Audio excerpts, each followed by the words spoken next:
All right, so what's up, YouTube? Here's what I'm doing. I bought some Athena gaskets. The top one leaked. I called Athena. They sent me another one, and now that one is leaking.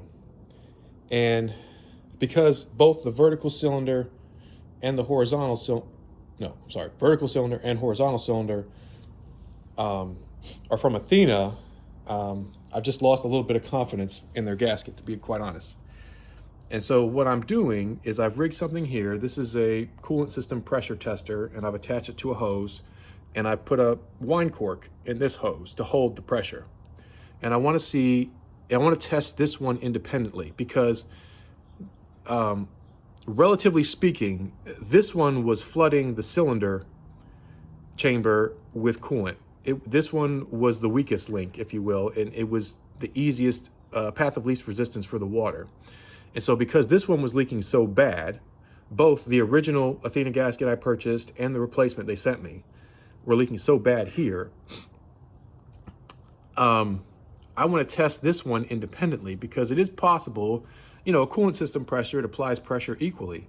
And if this happens to be the path of least resistance, all your coolant could leak out here and you might not notice something here. So I know this is bad. It's the second one, Athena gasket they've given me. It's bad. I don't know this one because this one's so bad, it could be screwing up the test for this one. So I'm testing this independently. You can see I've kind of rigged. This is the hose that normally goes from the thermostat to the vertical cylinder. And then this one normally goes from here to here, and I put a wine cork in it to close up the system. And I'm looking for any kind of leakage. I've got 12 PSI on it now, and it's been about, 2 minutes, however long I've been talking. I need to get it to 16 because 16 is when the pressure cap opens on the radiator cap. So that's kind of what I'm doing.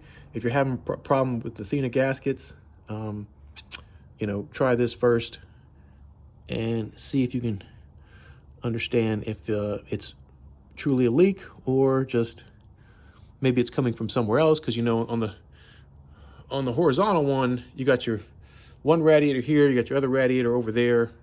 When I pressure tested it originally, I did have just one teardrop here, but it's hard to say that was coming from the gasket because you got your thermostats right here, radiators here.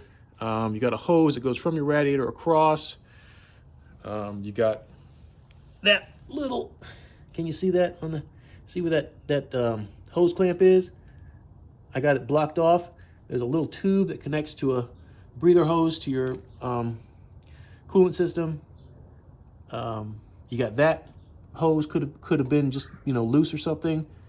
I don't know. There's a lot of possibilities here on this vertical system. On the horizontal, you got input, output, and that's it. If it's not leaking out of these two, it's the gasket. There's nothing else to it. And this one leaks really bad, both outside and it fills up the cylinder with antifreeze. So you decide whether or not you want to purchase Athena gaskets. I've heard good things about Cometic. I think it's Cometic, you say it? Anyway, I have not used their gasket yet, but it looks like that's coming in the future because, as you can see right here, you see this water drop forming? Can you see that? See that? There it is, right there, coming right out of the gasket. All right? Right out of the gasket. Let me get a paper towel and confirm the top of that is dry. That's only 12 PSI, folks. This system is supposed to hold 16 PSI. And that took 5 minutes to start leaking. Let me